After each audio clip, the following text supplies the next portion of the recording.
143118. Okay, and this is Swimming 101 by Kayla Clifton. Okay.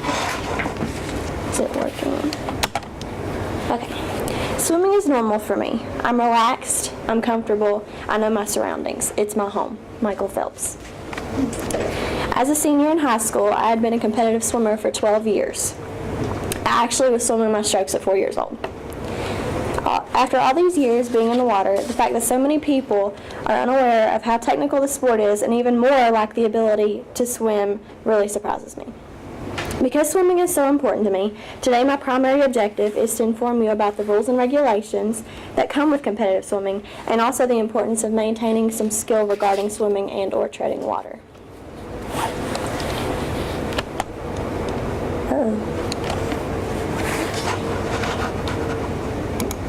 Okay. The 4 general strokes are freestyle, backstroke, breaststroke, and butterfly. The most well-known stroke, and also the easiest, is freestyle. When doing freestyle, you stroke with your arms, alternating each stroke, digging the water with your hands. Your legs will simultaneously be doing a flutter kick. Backstroke is basically the exact same. Rotating shoulders, flutter kick, except on your back. Breaststroke gets a little complicated. When doing breaststroke, you stroke with both arms at the same time, almost drawing a circle with the tips of your fingers pointed toward the bottom of the pool. The breaststroke kick is described as a frog kick.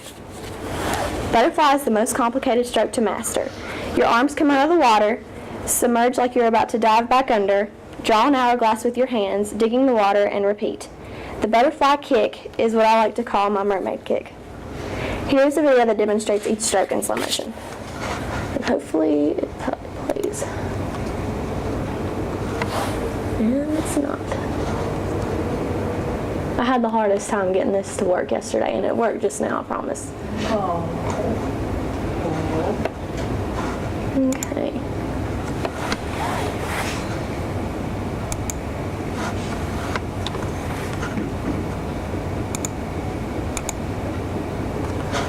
Okay.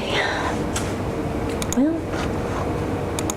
I can look it up on YouTube really fast. I'm going to go through the rest of the speech and then I'll come back. Okay. So what does it mean if someone says that they swam a 200 fly, a 50 free, or 100 back? In a 25-meter pool, a 200 would be 8 lengths or 4 laps. A 50 would be 2 lengths or 1 lap, and a 100 would be 4 lengths or 2 laps. 1 length is from one end of the pool to the other end, and a lap is up and back. I've honestly been asked before if, say, a 200 free was 200 laps around the pool.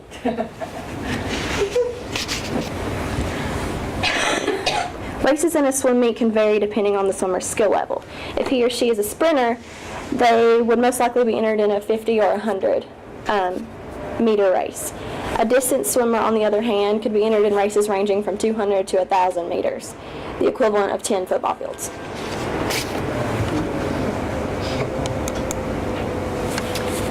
Competitive swimming isn't just a race. There are many rules and regulations that swimmers have to follow. Every movement a swimmer makes is watched by stroke turn judges, timers, and place judges. The slightest mistake can result in disqualification. Some basic rules include false starts, and that means when you dive off the block and you touch the water before everyone else starting touches the water. And they when you false start, they'll start buzzing their horns over and over again until you hear it, and sometimes you don't hear it, and you just keep swimming, and they have to drop a line in the water and stop you, and it's a big ordeal. Failure to touch the wall when performing a flip or open turn. Walking or stopping mid-stroke and touching the bottom of the pool. Embracing the lane line. Touching the wall with one hand when finishing breaststroke or butterfly. You must touch with both hands. Adjusting cap or goggles mid-stroke. Failure to perform proper stroke or flip turn techniques, especially when doing free, fly, or back. Freestyle is exactly its name, freestyle. You can technically do whatever you want when you do freestyle. Exiting pool after a race without being instructed to. Having a hair bow on your wrist, jewelry, or writing on your skin. And here are some pretty scary statistics. According to an article by Brian Palmer on Slate.com, the University of Memphis conducted a study that concluded almost 54% of children between the ages of 12 and 18 can't swim. Also, the Centers for Disease Control and Prevention found that every day about 10 people die from unintentional drowning, 2 of which are 14 or younger. They also found that drowning ranks 5th among the leading causes of death in the United States. So, why is having the ability to swim so important? Tom Stewart from Livestrong.com gives us 4 primary reasons: personal safety, rescuing others, your health, and pleasure. For your own personal safety, it is necessary to know how to swim. You never know when a situation will occur where it is crucial to hold your head above the water. Whether it be a fishing trip, cruise, or just lounging around the pool or riding the waves on the beach, knowing how to swim could save your life. Being able to rescue others in their time of need is especially important, especially if you are a guardian or parent or supervisor of others.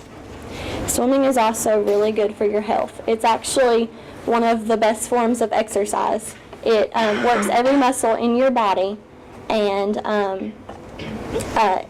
it burns a lot of calories, and it's one of the easiest ways to burn fat, and it's also really easy on your joints compared to other sports.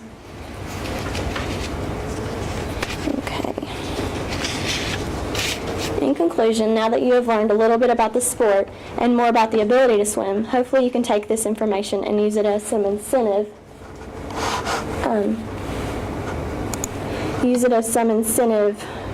Oh gosh, where did I? To be a better swimmer and for yourself and others. And maybe someday you will feel like Michael Phelps felt, comfortable, relaxed, and at home.